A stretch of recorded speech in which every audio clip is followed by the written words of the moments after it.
معي إجازة بهندسة النفط والغاز، ومعي إجازة بالعلوم السياسية. جو البيت جو قرآني، الوالد كان يهتم بالقرآن الكريم، سهرات مع القرآن الكريم. العمل القرآني إذا بدك بلبنان كانوا عنا من البيت. عمري تقريبا 9 سنوات بدأت بحفظ القرآن الكريم.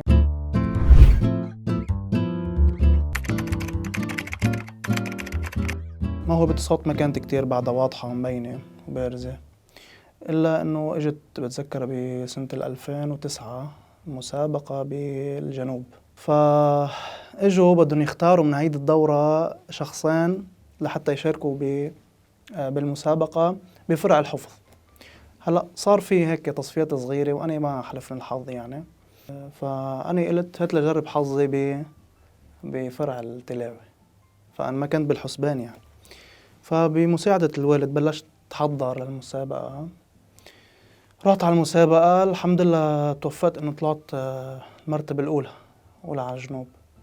وبلشنا من هداك الوقت بهذا المسار، مسار التلاوة اللي ما كان أصلا خاطر على بالي. الدرجة الأولى قارئ القرآن بده يعتني بأحكام التجويد والتلاوة. من بعد إتقان أحكام التلاوة والتجويد، إذا كان عنده موهبة الصوت بده يهتم بصوته، بتعلم حتى المقامات، ولكن كله بصب بمصلحة أحكام التجويد والتلاوة تكون صحيحة بالدرجة الأولى. بمر بمسار تعليمي، إن كان حتى بمجال وقف ابتداء، كان بمجال الصوت، النغم، أحكام التجويد، حتى يوصل لمرحلة مثلا ياخد إجازات بالروايات والقراءات.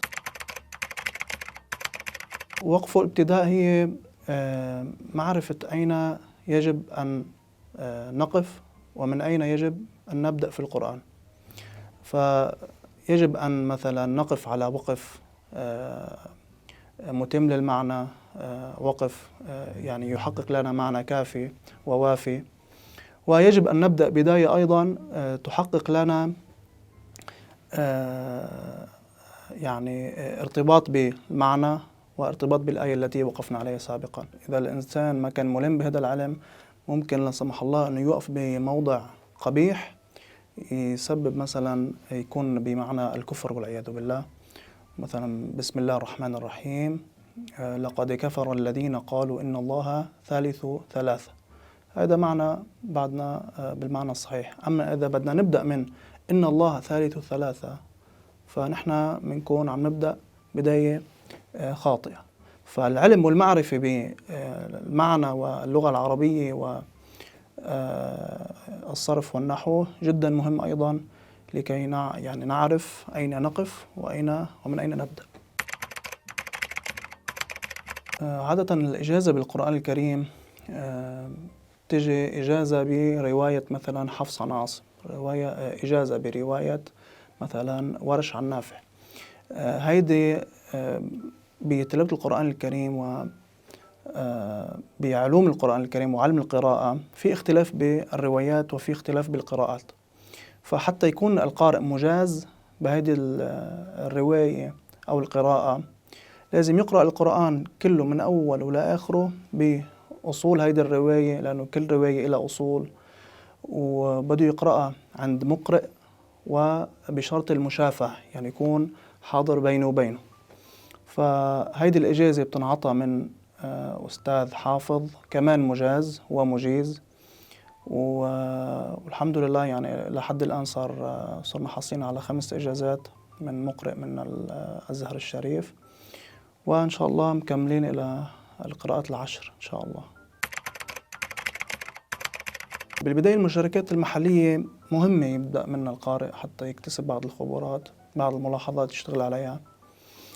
أما المشاركات الدولية فهي بتزيدوا خبرة، بتزيدوا علم، بتزيدوا علاقات، بتزيدوا حتى معرفة بمستويات القراء بالدول الأخرى، تعرف على لوائح التحكيم. آخر مشاركة دولية كانت بالمملكة العربية السعودية بمسابقة عطر الكلام الدولية. هذه المسابقة بيشارك فيها حوالي 50,000 متسابق من كل العالم. آخر شيء بيصير في تصفيات، بيتنقى 100 من 50,000 طبعا بيكونوا من 170 180 دولة، بتنقى 100، من هول 100 كمان بيختاروا 50، فصار عنا 50 مشترك من 50,000 مشترك. الحمد لله الله وفقني هذه السنة إنه أكون من المتأهلين ال50، وكنا مقسمين 25 قارئ قرآن و25 مؤذن. كانت مسابقة يعني جميلة، جمعت بين أفضل القراء على مستوى العالم، وبين أيضا أعضاء التحكيم كانوا من الصف الأول يعني بالعالم الإسلامي وبمجالاتهم، يعني مثل الشيخ مشار العفاسي كان أحد أعضاء لجنة التحكيم، في مؤذنين الحرم، في كذا عالم كانوا أهل اختصاص وخبرة ووسيط بهذا المجال. مسؤولية إنك تكون قارئ قرآن مسؤولية كبيرة وصعبة، إن كان بمحيطك ومجتمعك وقدام الناس، وحتى مالك ضل تطور حالك، بحثك حتى أنت إنك تضل محافظ على المعلومات اللي اكتسبتها وتطور حالك.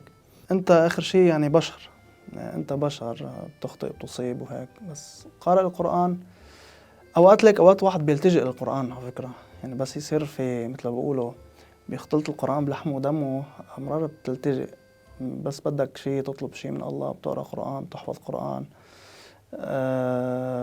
بتستعين بالقرآن، بيصير القرآن جزء من يومياتك وحياتك. فهذا التعايش مع القرآن الكريم بخليك أيضا إنه تلتفت لسلوكك، تلتفت يعني أداء التفاصيل اللي بدك تقوم فيها. بيشتغل بعالم أيضا التجارة، وبيشتغل بعالم الميديا، فهيدا الشيء أكيد مش مانع إنه الواحد يكون عنده جانب قرآني، يكون يهتم بالقرآن الكريم، يكون قارئ قرآن. المسارين ما بيتعارضوا أبدا مع بعضهم، بل بيزكوا بعضهم. يعني أنا القرآن الكريم وحفظ القرآن الكريم كتير ساعدني بحياتي العلمية والعملية. قارئ القرآن هو إنسان عادي، هو بيمارس حياته الطبيعية، عنده وقته لكل شيء، لعائلته، لشغله، لعلمه، فبس بضل في وقت للقرآن الكريم. لو شو ما كان وقته الإنسان مليان، بضل في وقت للقرآن الكريم، وهذه نقطة جدا مهمة. سمعنا إيه؟ إن الأبرار يشربون من كأس كان مزاجها كافورا، عينا يشرب بها عباد الله، عينا يشرب بها عباد الله يفجرونها تفجيرا.